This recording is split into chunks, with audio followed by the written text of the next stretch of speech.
Moving forward from the basketball tournament into the spring season, what is ahead for these athletes that now at least can't compete until April 6th? What are they to do right now?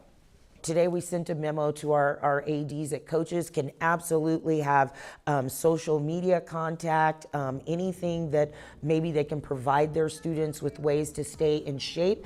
So we gave them some kind of areas and some places where we can maybe keep our kids engaged, but there can be no physical contact, no open gyms. Just to clarify, the public gatherings, are the student athletes allowed to have their own public gatherings without the coaches? I don't know.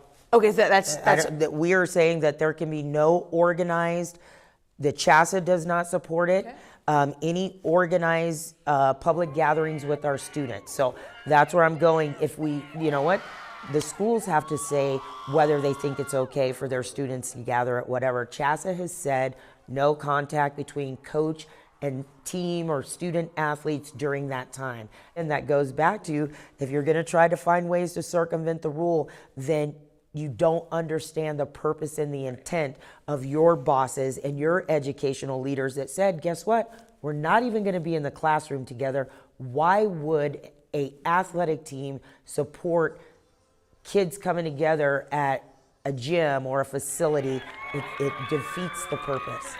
Is it possible that there will be no spring sports this whole season and there will be no spring championships at the end? Okay, so one thing I learned from last week, there is no way I would have a game without fans. You know, that was my stance last week. No way, we got to keep this experience. So I learned last week to never say never.